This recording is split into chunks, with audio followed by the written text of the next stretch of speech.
నమస్తే. This is Shaurya. Welcome to our channel. ఈ రోజు మనతో పాటు సీనియర్ జర్నలిస్ట్ దుర్గా వడ్లమణి గారు ఉన్నారు. వారితో మాట్లాడేద్దాం. నమస్తే మ్యామ్. మ్యామ్, అంటే మనకి కొన్ని కేసులు సొసైటీలో చూస్తూ ఉన్నాము. ఎక్కువగా అబ్యూజ్, ఈ ఆడవాళ్ళకి సంబంధించి ఫిజికల్ హెరాస్మెంట్స్, అబ్యూజ్‌లకి సంబంధించి కేసెస్‌లో వచ్చే తీర్పులు అంత సాటిస్ఫైడ్ గా ఉండడం లేదు పబ్లిక్ అనేదైతే మాత్రం ఇప్పుడొచ్చిన తీర్పుని బట్టి అర్థమవుతోంది. మనకి తమిళ నటుడు 'దిలీప్‌కి' సంబంధించి కేసు విషయంలో ఒక నటికి సంబంధించి 8 ఏళ్ల తరువాత ఒక తీర్పు రావడం జరిగింది. ఆ తీర్పు గూడా కంప్లీట్‌లీ ఎవరికీ గూడా సాటిస్ఫాక్షన్ లేదు. ఇన్నేళ్ల తరువాత ఆధారాల్ని గూడా మాయం జేసేశారు అనే ఒక ఆరోపణ వినిపిస్తూ ఉంది. మరి న్యాయస్థానాలు నిజంగానే న్యాయం చేస్తూ ఉన్నాయా? ప్రజలకి సాటిస్ఫాక్షన్ లేనప్పుడు ఖచ్చితంగా కోర్టుల్లో గూడా కొన్ని మార్పులు రావాల్సుంది అని జెప్పేసి ఆశిస్తూ ఉన్నారు. దీనికి మీరెలా విశ్లేషిస్తారు? అలాగే దీనికి సంబంధించి మీకు చాలా ఈ కేసు గురించి బాగా అవగాహన ఉంది. ఆ డీటెయిల్స్ చెప్పండి. ఏవండి ఇంతవరకు మనం భారతదేశంలో మీరు తీసుకుంటే కేసులు జరిగాయి కదా, చాలా జరిగి ఉంటాయి. ఎక్కువ శాతం ఎవరికి కూడా న్యాయం జరగలేదు. అమ్మాయిలు ఎప్పుడు విక్టిమ్సే. వాళ్ళు శారీరకంగా హింసించబడి మానసికంగా ఆ వేదాన్ని కొనసాగిస్తూ జీవితకాలం ఆ భారాన్ని మోస్తూనే ఉంటున్నారు. ఇప్పుడు ఈ కేసు విషయంలో కూడా మనం కమెంట్ చేయకూడదు, కానీ ఇది చాలా మంది ఇది సబబు కాదు అన్నట్టుగానే మాట్లాడుతున్నారు. ఈవెన్ మనం కూడా అనుకుంటున్నాం. ఎందుకంటే భావన అనే ఒక యాక్ట్రెస్, ఆవిడ తెలుగు, తమిళం, మలయాళం అన్ని భాషల్లో చేశారు, మనకందరికీ తెలుసు. ఆ అమ్మాయి మీద 2017 ఫిబ్రవరిలో కారులో కిడ్నాప్ చేసే అమ్మాయిని కారులో కొంతమంది అన్యాయంగా అంటే చేశారు. దాని వీడియో తీసి ఆ అమ్మాయిని అది చూపించి ఆ అమ్మాయిని ఇబ్బంది పెట్టడం మొదలు పెట్టారు. ఆ అమ్మాయి కేసు వేసింది. కేసు వేస్తే అతను అరెస్ట్ చేసి 3 నెలలు అతను జైల్లో ఉన్నాడు. బెయిల్ వచ్చింది. బెయిల్ వచ్చాక 8 ఏళ్లుగా ఆ కేసు కొనసాగుతూనే ఉంది. మధ్యలో కోవిడ్ మూలంగా కొంచెం పక్కకి వెళ్ళింది. తర్వాత సిబిఐ ఎంక్వైరీ అడిగాడు అతను, కానీ కోర్టు ఒప్పుకోలేదు. దాని మీద మొత్తానికి విచారణ అయితే పూర్తి చేసి 10 మంది నిందితులు, ఇతను 8వ వ్యక్తి, 8వ నిందితుడిగా పేర్కొన్నారు దిలీప్ ని. కానీ ఇవాళ ఆధారాలన్నీ చెరిపేశారు అని తెలుస్తుంది. అంటే నాకు మొన్న కూడానండి రాహుల్ గాంధీ విషయంలో వాళ్ళు కోర్టుకు సమర్పించిన దాంట్లో ఆ వీడియో ఆయన కమెంట్ చేసింది వీడియో ఎంటీగా ఉంది. అవునంట. ఎంటీగా ఉంటే వాళ్ళు వేరే యూట్యూబ్ లో ప్రొడ్యూస్ చేస్తామంటే కుదరదండి కోర్టు. నాకు అర్థం కాదు ఏంటంటే అసలు ఎక్కడ న్యాయ వ్యవస్థ ఎట్లా ఉండాలి, అసలు న్యాయ వ్యవస్థ మారాలా, వీళ్ళు వ్యవస్థనే మార్చాలా, మనకు అర్థం కాలా. కోరుతున్నారు మేడం. కాదండి, ఇదేంటిది అందుకే నేను మొన్న అన్నాను చూడండి, రచ్చబండ తీర్పులే నయమని. అక్కడ నిల్చోబెట్టి తేల్చేయాలి మంచో చెడో, అంతే కదా. అసలు కోర్టుకి మొన్న ఒక ఊర్లోటండి వాళ్ళు, నిన్ననే చదివాను, ఎంత బాగుందంటే అసలు తీర్పు రచ్చబండలో ఇచ్చేసట పోలీస్ స్టేషన్కి వెళ్ళట. వాళ్ళు ఎవరో పోలీస్ స్టేషన్కి వెళ్దామంటే కూడా అక్కర్లేదు, మాకు ఇక్కడ తీర్పు తెలిసిపోతుందని.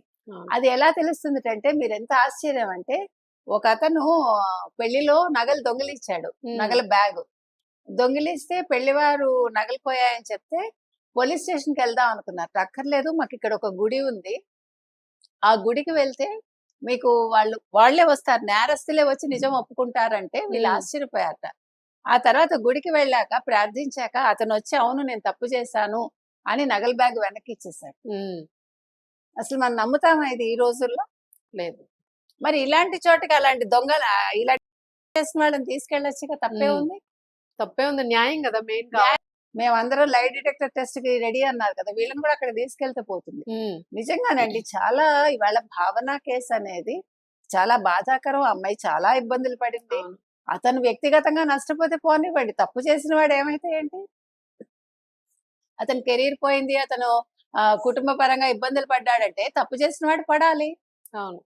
ఇప్పుడు మీరు చేసిన ఒక తప్పున అమ్మాయి ఎత్తి చూపించిందని ఒక ఆడపిల్ల మీరు లైంగికంగా మీరు దాడి చేయించడం అనేది ఎంత తప్పు.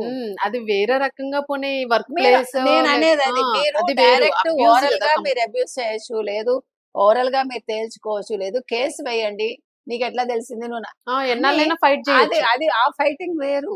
శారీరకంగా హింసించడం అనేది ఎంత అన్యాయం అంటే అసలు ఆలోచిస్తే మనకి ఎంత బాధ.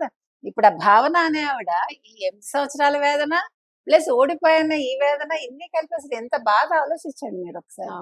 ఎందుకంటే ఇప్పుడు మొత్తం ఏమంటారు ఎవిడెన్స్ అన్ని నాశనం చేసేసారట. ఉమ్, క్లియర్ గా అందులో వచ్చింది.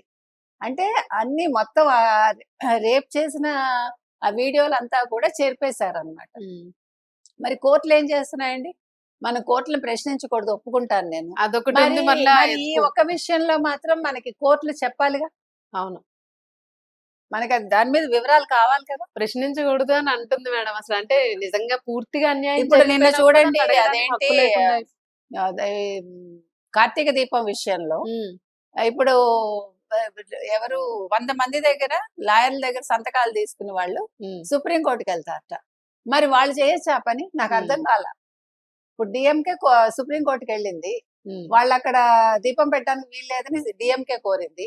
అంటే ఏంటి అసలు మీరు హిందువులు అనేసరికి ఎందుకు ఇట్లా బిహేవ్ చేస్తున్నారు? మీకు ఓన్లీ ముస్లిం ఓట్లే ముఖ్యమా? మనకు అర్థం కావట్లే.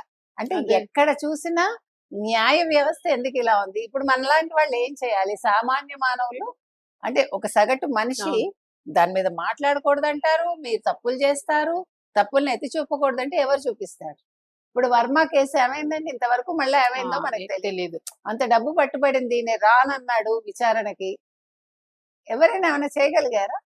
అదే. మరి వాళ్ళని ఏమీ చేయనప్పుడు మనకి ప్రశ్నించే అధికారం ఎందుకు ఉండదు అని నేను అడుగుతున్నా. ఉమ్, కాబట్టి ఇవాళ భావనకి మరి ఏ రకంగా న్యాయం జరుగుతుంది మనకు తెలియదండి. ఈ అవును. విషయం మాత్రం చాలా బాధాకరం. అమ్మాయిలందరూ ఇలా విక్టిమ్స్ గానే ఉండిపోవాలా అనేదే నా ప్రశ్న. అదే మ్యామ్. అంటే ఇప్పుడు పబ్లిక్ గానే వాళ్ళ ఒపీనియన్స్ రైజ్ అవుతూ ఉంటాయి. ఖచ్చితంగా ఈ కేస్‌కి సంబంధించి కూడా ఇన్నాళ్ళు వెయిట్ చేస్తున్న వాళ్ళు చాలా మందే ఉంటారు. సో, వీళ్ళందరూ గూడా ఇదే పెడుతూ ఉన్నారు. ఎందుకంటే ఇలా బాధపడి న్యాయం జరగలేని వాళ్ళు ఇప్పటికి గూడా ఇంకా కోర్టుల చుట్టూ తిరుగుతూనే ఉన్నారు. సో, మీరు ఇలాంటి నమ్ముతారా? నా దగ్గర ఒక పనమ్మాయి ఉండేదండి. హ్మ్. ఆ అమ్మాయి ఒకరోజు బాధపడుతూ వచ్చింది. ఏమైంది అంటే వాళ్ళ అన్న కూతురు చిన్న పిల్ల. హ్మ్. 10వ క్లాసో ఏదో 9వ క్లాసో తెలీదు. స్కూల్‌కి వెళ్తుంటే హ్మ్. చేస్తే కుల పెద్దలు హ్మ్. 3000 ఇచ్చి దాన్ని మాఫీ చూడండి చేయించేసారట. అట్లా ఉంది. అంటే ఊళ్ళల్లో పంచాయతీలు అలా ఉంటాయి. అలా ఇప్పుడు అందుకని రచ్చబండవి పూర్తిగా నమ్మటానికి లేదు. న్యాయస్థానాల్ని మనం పూర్తిగా నమ్మడానికి నమ్మడానికి లేదు. Where we have to go? ఆడవాళ్ళు ఎక్కడికెళ్ళాలి?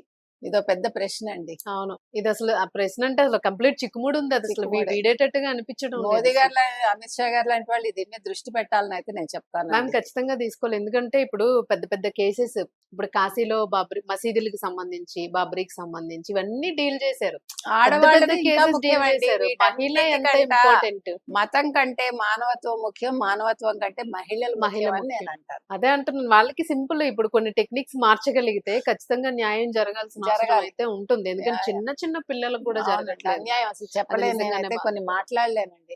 నాకు హ్మ్. అందుకే ఒక్కొక్కసారి పిచ్చి తలనొప్పి వచ్చేస్తుంది. అవేమన్నా చదివితే. అంటే బాధ మనం ఏం అవును. చేయలేకపోతున్నాము.